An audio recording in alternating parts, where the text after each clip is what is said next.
Welcome back to another episode of Together is Better. I'm your host, Jeff Clark. Today, I've got a very special guest. I've got Riyaz Samnani, who is the Global Senior Vice President of Presales and Value Engineering at BlackLine. Riyaz, it's been a long time. It has. We've known each other for a while now. Thanks for joining on the podcast. I've been trying to do this for a while. Yeah, man. I'm happy to be here. Yeah. Look forward to the conversation. Very excited for you. Congratulations on landing at BlackLine. Thanks. Nothing but blessed. Yeah, great company. Opportunities, yes. For sure. That's right. And you're following another great leader, Stuart Van Allen. One of my favorite people in the world. Yeah. Absolutely. Yeah, super well respected. Did a tremendous job at SAP. I was very excited when he decided to go join a company like BlackLine as well. And then, he's got a pretty strong followership still back at SAP. And he's having an immediate impact at BlackLine as well. Some of the sales leaders are telling me offline, I mean, he's up-leveling their game. He's been there 3 months. I mean, it's pretty phenomenal to see. Yeah, for sure. Yeah. And well, he's certainly up in his game because he also brought you on board. Hey, I'd follow him anywhere.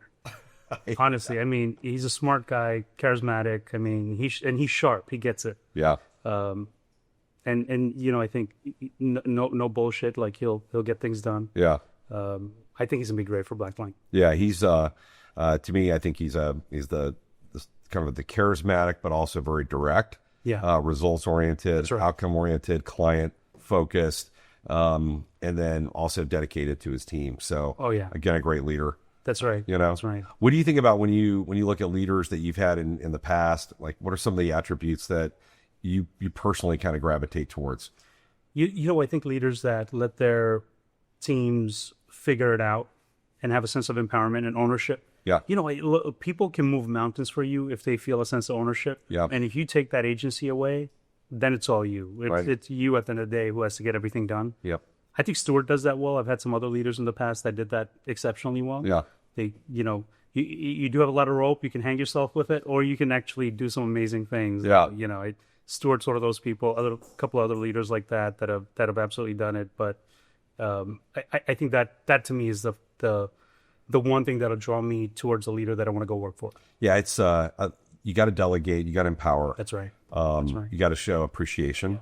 Yeah. Align on the vision, right? Like align on, what are the outcomes we're chasing, and then once you align on that, you just have to trust that people can get it done. And if they can't get it done, you probably don't have the right people. Yeah, on one of the earlier podcasts, we had a Special Forces veteran, and he talked quite a bit about some of those similar attributes, like how do you build a high-performance team? Right. And a lot of it was that, right? Alignment on mission. Yeah. And ensuring that, you delegate and you put trust, but that trust has got to be earned, obviously. That's true. Right. Yes. Yeah. Through performance. So let's kind of go back in time a little bit. Your heritage is very similar to mine around procurement. Right. Yes, and so, at one point we were kind of lined up, on the field as competitors when you were at Coupa. That's right. How long were you at Coupa now? Right into 4 years. Okay. Yeah. How was that experience? In some ways it was really good. Yeah. I still think the solution consulting team at Coupa I've got phenomenal respect for. In fact, my goal always is to try to replicate that model. Yeah. You have people that are highly motivated. There's a healthy amount of competition within the team where, solution consultants aren't quota carriers, right? They don't get, you're not going to blow your number out. You've got a pretty predictable pathway to what you're going to earn. Right. But you need people that are hungry, that see a win, even if you're not getting a quota check at the end of the day, that are motivated to get deals done. Yep. I thought that Coupa did a phenomenal job of cultivating that. I think their infrastructure and the way they had designed the solution consulting practice, I admire it. Like I said, my job is to try to replicate something. I've got some ideas to take it above that, but I absolutely would love to replicate that. Yeah, I will totally agree with what you just said, because we hired one of the rock stars from Coupa, Scott Remite, who now works for Nitor, and is a phenomenal solution consultant, one of the best I've ever seen. Yeah. So, you can see kind of that. It's a great machine. Yeah, they really did a very good job of, I think, equipping all those guys. Right. And he had been at Scout and a few other places as well, but we're very excited to have him on our team as well. The other thing I think they do really well is they help a customer find success in the midst of whatever it is they're trying to do, right? I mean, the marketing engine, I mean, don't take this the wrong way, but the marketing engine is such that, if a customer went from 5% PO back spend to 20% PO back spend, that's communicate like 400% increase Yeah. in PO spend, right? And Yeah. it's ultimately credit to Rob Bernstein and others that were there Yeah. really understood how to help communicate success as opposed to focus on things that you weren't going to be able to fix anyways. So, Right. Yeah, no, they did a phenomenal job, still do. But, especially in the, mid to late 2000s, just about the marketing of the success. And they did a tremendous job on that. Right. So solution consulting in general, what is the best solution consultant look like? And what are the things that you try to foster in the culture that you're building now at BlackLine, but you also had at SAP and also at Coupa? I think a lot about this. So there are three pillars to me, right? The first is you've got to have the right knowledge base. You got to, solution consultants that don't take the time to really get into the weeds of the product, and you have to pack your own parachute. So to a certain degree, at Coupa, one of the things that we did, if there was a custom demo script that came over, I was the guy who put that demo together.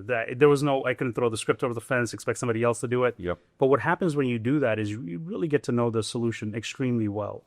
And when you know the solution really well, you can do some incredible things in front of customers and be very responsive and confident in the way you handle it.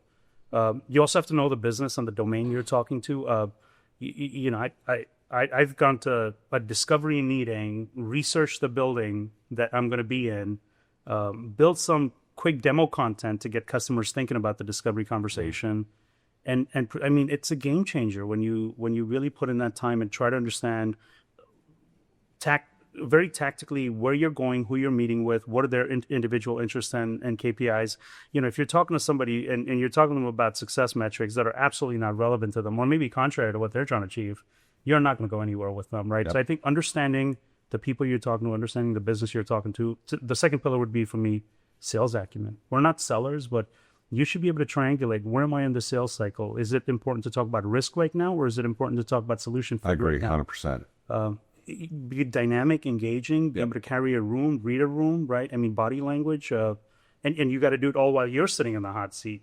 So it's a pretty tight, It's not just about the clicks, it's the storytelling. That's right. And, That's right. To me, I attribute a lot of my success to having some of the best solution consultants in the business working with me, right. Whether it was Eric Washer, who's now at Coupa, by the way, SVP of right. product. Right. He was phenomenal. Don Holm, John Louis, Eric, Adam Lustig. I mean, Justin Morris, right? Yes. And others, right? Like, when you get that cohesiveness together between a AE and the solution consultant, you're playing off each other and you're telling a really good story. But you nail on a really important point about the discovery and not being assumptive.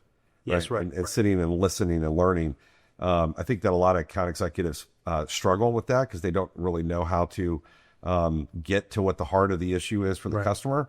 And they come in with a point of view already established, which is dangerous. Yeah. Because then you can have a really wide miss. Right. When you're in front of the client. I'll tell you, I mean, an account executive can be a calendar clerk, or they can be a game-changing part of the sales process, right? I mean, it's if you're afraid to ask the customer to do something, like just schedule a meeting. Yeah. If you have no control over whether a customer will schedule a meeting with you, you have no deal control. That's not happening for you, right? I mean, and a lot of, especially younger AEs, or AEs that just have not found a lot of success over the years, they don't get that. They think just making the customer happy and by the way, we want to make customers happy, but if you truly want to drive success for them, then you have to understand them, and they have to see the value in investing in you to understand them.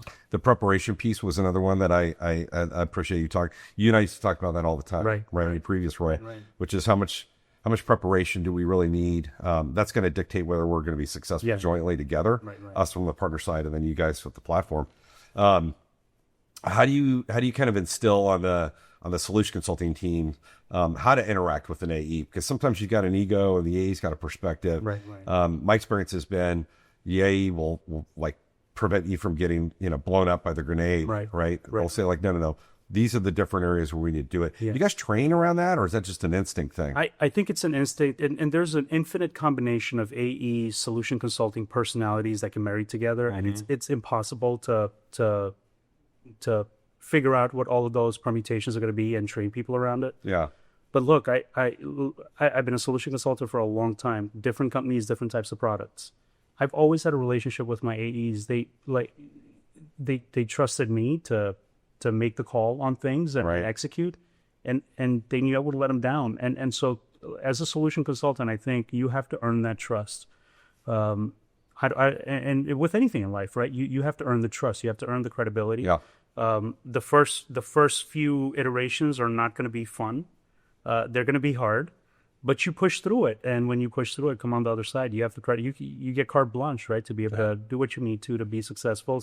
Because if you're the kind of person who earned the trust, you're also the kind of person who's going to do the right things to help your AEs win. Yeah, no doubt about it. Yeah. We saw a big evolution we're seeing it everywhere now in the tech space, especially down here at SAP Sapphire, right? You're hearing about innovations. You and I have had multiple discussions over the years, especially the last year around, things like category management or AI. What do you see as kind of the big trends, at least in the procurement space? And then we'll start talking about what's happening in Office of CFO as well. But just some thoughts on that. Yeah. It's really strange what's happening from a trend standpoint. I mean, honestly. Yeah. I have the pleasure of talking to a lot of different customers on a regular basis. At companies as big as NVIDIA, I've had customers that bought from me, like Disney. And what customers are actually leveraging from a procurement standpoint, and what a lot of focus is right now from the capabilities that are being developed from a procurement standpoint. I'm not sure that there's a full alignment there. Right. The procurement, like every technology, starts with early adopters, larger organizations that have a lot to gain. They'll take a chance on a piece of functionality and they'll go ahead and leverage it. So, you get some of the early adopters, big companies like, J&J or P&G that invested into P2P a long time ago. They probably use it a lot better than a mid-market company that has no resources, where procurement is actually being propped up by AP. Yeah. Those P2P projects are led by AP. Yep. And so if I can magic wand, right, I would be focusing more on the source to pay category. Backing up for a second, the source to pay category was born for user experience. Right. You could always do sourcing on Excel and Word documents. You could always create a PO in the ERP. You could always manage an invoice in the ERP system. But the reason source to pay was born was to make it easy. And we now have co-pilots. We now have Gen AI that actually understands this. Yeah. Right. And I would lean into that. And I think they all are in name. I think everybody is leaning into this. But if the category was born for user experience, then I think, the Gen AI and co-pilots are like the internet coming into a MS-DOS era. And I'm not sure that embrace has entirely happened. So what I mean by the reason I went off on that tangent, so we're seeing capabilities that are around deep sourcing capabilities that are being developed, or deep category management capabilities that are developed. And how many companies need this? How many companies are going to get value out of this, right? Yep. It's they're great solutions. And I think some of the same players are doing the same things at different places. You're seeing that. But I just wonder from a vision standpoint, like, who are these products built for? Because a mid-market company, which I think everybody in procurement realizes is the next wave of growth. Absolutely. These are the companies you want to solve for. These are the companies you want to empower with. They don't need all of that. Exactly. Right. I mean, that's the challenge, I think, for the bigger platforms, the Coupas and others, and the SAP to some extent, which is that.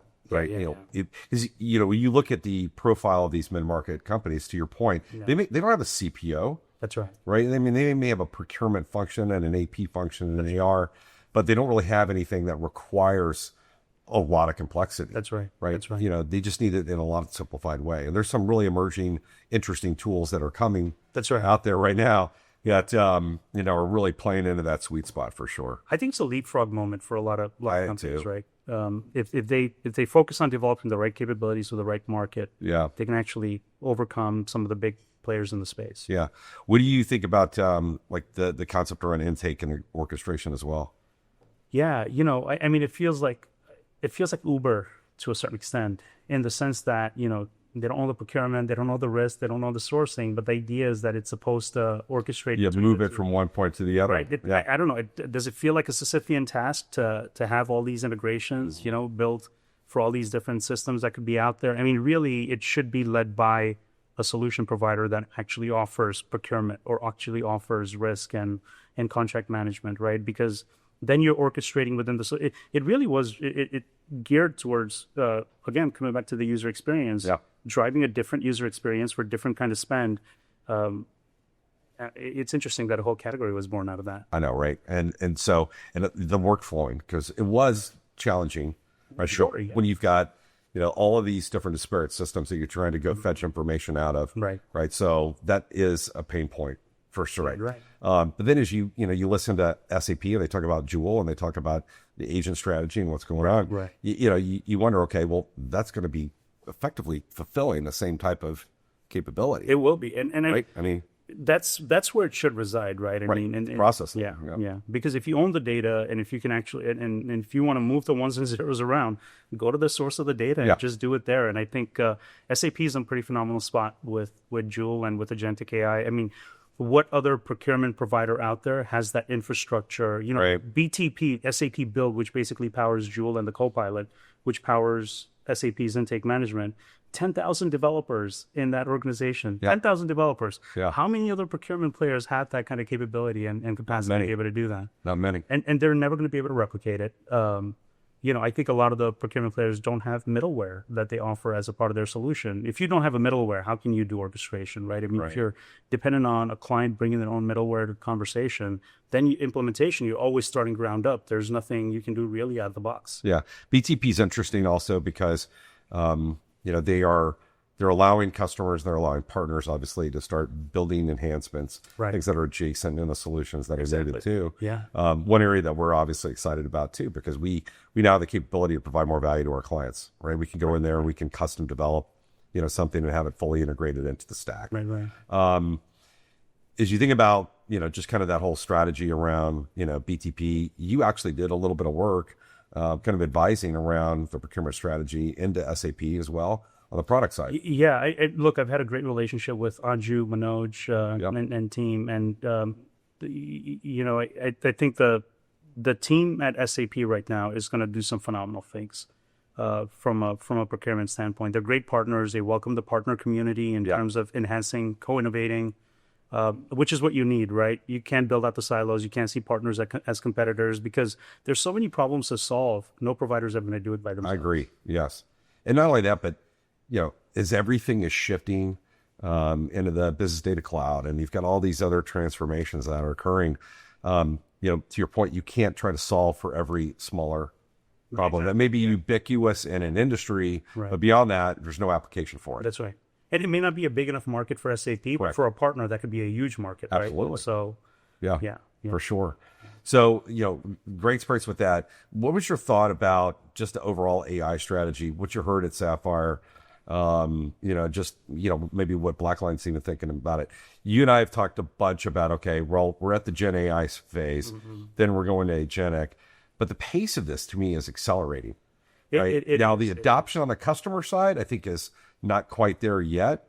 I think the advances in the technology and what it's capable of. Yeah. But really, how do you then go connect the dots and apply it to the customer? So if I'm a customer now, I should be looking for both an implementation / success partner that has the right vision, that has the right skill set in their organization, right? Right. But also a solution provider that has the infrastructure to be able to execute on whatever vision they're being sold from an AI standpoint right now. Because look, AI, there's still a hallucination problem. There's still, it's still in pretty early stages.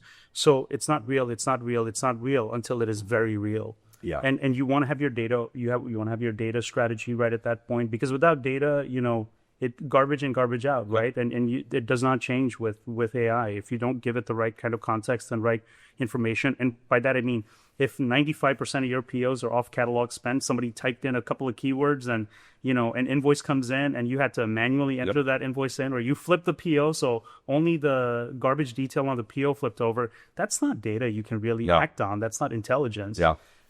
So you spend the time now to get the practices right, to really get an understanding of where the dollars are going, and the AI component, the Gen AI component that's happening. It's gonna get to be a little more mature. I I think the reason customers aren't adopting is I think also software providers are holding back. I'm hearing from multiple procurement providers right now that a lot of the Gen AI conversations still slides and videos, right? And to a certain extent, it's not ready for that scale just yet. I agree. I think it's early innings overall in adoption of it, for the reasons that you talked about as well.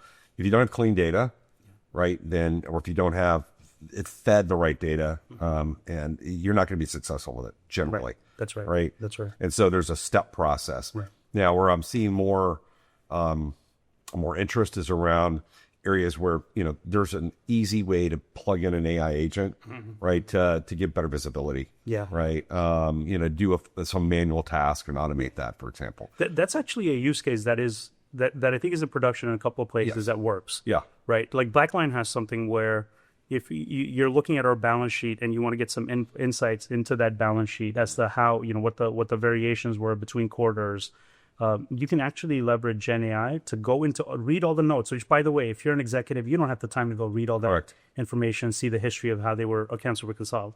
So leveraging Gen AI to go and summarize that for you can absolutely trust it to do that, right? Yeah. But in terms of just taking action, right, and just trusting that if you're having it create content like maybe contract language, it's not there yet. I don't think you can necessarily trust it to do that just yet. Yeah. Everybody's coming out and announcing the strategy, though, right? I mean, it's like if you don't, you're not relevant, right? But I think you nailed the important point, which is they're kind of holding back a little bit, right? Because there's so much other work that has to happen to actually make it reality. And drive real value. Sometimes I feel like I get exhausted hearing it half the time, though. I'm like, oh, it's AI. And it looks it's great, right? Yeah. But it's not all the way there yet.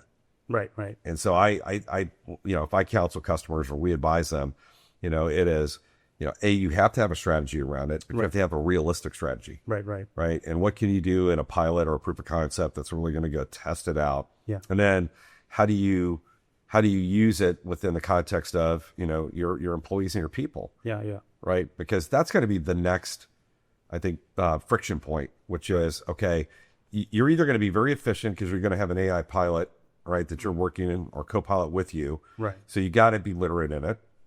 And I don't think it completely replaces people. We've talked about this with some other guests as well. I think it's really just a reallocation of capital. Like it's just, people are going to move and the money's going to go do something else. Well, the machine, helps you be more efficient. Yes. I mean, managing spend is a mountain to climb. Yeah. I've never met a company that manages all of their spend. Oh. That just does not happen, right? Yeah. And I think what Gen AI will do will give you an opportunity to be able to go do it. Yeah. And I think that's the promise of it. Look, I partner with somebody who's got the right data privacy security strategy in place that you can trust will actually abide by that, right? Yeah. Who's got the right vision that you agree with in terms of, if somebody's trying to develop Gen AI capabilities that you don't think are going to solve your problems, then that might not be the best partner, right? Yeah. In that case. And I think also consolidation, we're going to see more and more sort of consolidating to your ERP players plus for example, a solution like BlackLine, this thing always has to exist. Yeah. And it always has to exist because most customers are going to do M&A activity. They're going to bring in multiple ERP systems. They might bring in different businesses with different data that you need to aggregate and be able to process. So you always have systems that need to work across ecosystems. But I do think to a certain extent, I think Gartner wrote a paper on this back in 2022 that they thought when it came to source to pay in particular that the ERP players would have sufficient mature capabilities embedded directly in the solution that you wouldn't need to go and do something separate standalone to be able to do that. Yeah. Let's talk a little bit about BlackLine. So, one, we're very excited about the partnership that we have with you guys. So, to us, world-class company, world-class leaders, great vision. Yeah. And really, the more I dug into what BlackLine does, and again, we talked about this on the way up, like the customers that you have are the happiest customers I've ever seen. Listen, in software, it blows my mind. I had no idea. Yeah. I mean, that was the deciding criteria to. Look, I'd follow Stuart anywhere, but the fact that BlackLine, the high integrity organization, I think it's because it was I'm a lawyer by training, so we are a different breed of animal compared to, let's say, accountants. Accountant, high integrity people. Yeah. They'll say what they're going to do, and they'll do what they say. I think that's been BlackLine's philosophy. The co-founder Therese, she's still part of the organization, and Yeah, I think that's important. if you meet her, I mean, she's no nonsense, and I think I get the sense when I talk to Therese and Owen that to them what BlackLine does is a representation of their ethics and values, and they're high integrity people. How rare is that these days? It absolutely right? is, I mean, that's what I like about it. That's it's right. like, okay, this is who I am. My company reflects me. And that's kind of the way I feel about things as well, right? It's like you have to lead with high integrity. It's about your character. Right. You've got to be a person of your word, and you need to deliver for what you set expectations around. And having founder-led, owner-led, still involved, right, in the companies, I think is really rare these days. It is. It is. And she's phenomenal. Very interesting person. Very intelligent, and Yeah, it's it was the CFO of Exxon, I believe. CFO. Yeah. In the earnings. Yeah. Yes. I was like, for you to get mentioned That's right. on an earnings call, Yes. right? Your solution, BlackLine, and saving tens of thousands of hours. You can't buy that. Gosh, Yeah. I was just like, and I think I sent a note to the LinkedIn. I made a comment or something. I was like, I don't think I've ever seen that. It's funny. Yeah. I think so there are two parts to that statement. The first part was that BlackLine helped them save tens of thousands of hours, which then they were able to leverage to go accelerate S4 implementations, which, by the way, it's what it's about. Right. Right. To be able to facilitate that for organizations. But the second part of that statement was even more interesting to me. What the second part of that sentence was, the statement was that they feel more confident in the data that they're left with. Yeah. Right. And if we're going to go into this Gen AI world, if you have good data that has been reconciled, that you can tell with confidence that we know these are our numbers, that this is historically how we've gotten to where we are, I think you can do a lot of things with it. Yeah. Which you wouldn't be able to do if you didn't have confidence in those. Because a lot of organizations that don't have a proper financial close management solution are they're closing their books, but I stand behind it 100%. Yeah. And what's interesting is SAP strategy. You guys are part of the Solex partnership program, and deeply embedded. Right. Yes. I mean, so when we go talk to customers and we talk to SAP as well, it's the integral part, right, of the solution stack. We're also part of the golden architecture now for SAP, which is let's say, phenomenal accomplishment. There aren't a lot of companies that. No, very, very, very few. Right. So I think the future is very bright for BlackLine at SAP. Yes. And then, certainly within the ecosystem of partners that you guys have as well. When you guys look at partners, what's important for you with a partnership, like with us, with Nitor, for example? Yeah. I mean, look, historically, we've been in the trenches on the SAP side, and it's really important to be locked in concert in terms of vision that we have for the customer, what outcome we're trying to achieve for that customer, and to be able to be able to trust that we are communicating the same vision. And that the customer has a sense that what the solution provider is communicating and representing is what's actually going to get delivered. Right. Because there's often a delta, right? And I'll say successful projects are often about the implementation team more than what the solution's capabilities are. Because you can have a ton of capabilities in the solution, but you get some recent college grad who doesn't really know the product well. Yeah. But I've seen that first. You're not going to get the same outcomes, right? So that's important. And then just I'll say as a solution consultant, being part of a sales organization, having a partner that is highly credible, highly competent, understands how to navigate a sales cycle, that you can be in the trenches with. I've used that term, and my admiration for Nitor. I mean, when we've approached sales cycles together, I have a high degree of confidence that we're going to be able to crush it. Yeah, that's important. To your point around vision and mission alignment, yes, right, and product depth and understanding, right. We recently hired Stacy Wilson to run our office's CFO practice, and he is very, very deep in his expertise around BlackLine, and the one that was like, this is one of the best software packages out there, without a doubt, and best companies. Right. So we're super excited about that.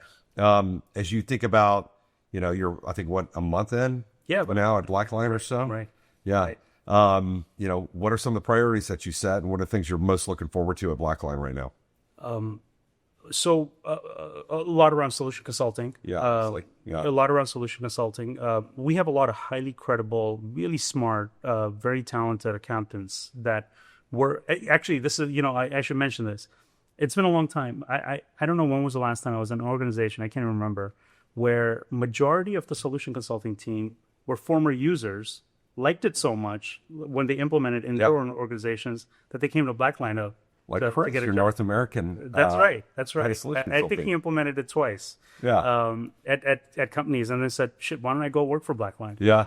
So a lot of my team is like that, former users, right? It's awesome. Yeah. And so what I'd like to do is take that credibility, take that deep insight, business domain expertise, bring a level of sort of solution consulting best practices, the seller mindset a little bit, if you will. A lot of the team actually is exactly where we need it to be, and I think that's the influence that I'd like to have on the team is to start looking at it from a point of view of value selling. And I think value selling it's an overused term, and I think it's a misunderstood term. I've interviewed a lot of people over the years, and when you ask them to, let's say, do a demo that's a value selling demo, it almost feels like a benefit selling demo. It's like 1 degree removed from the feature, but it doesn't actually talk about why would a CFO sign a check for this particular investment, right? Not hey, I've got this matching capability that will accelerate how fast you can match. I mean,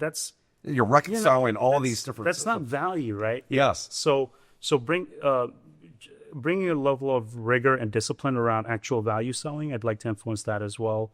And then just be a good partner to all my other colleagues at BlackLine in terms of what pre-sales can do. I do think pre-sales also needs just a trend everywhere, needs to move more upstream.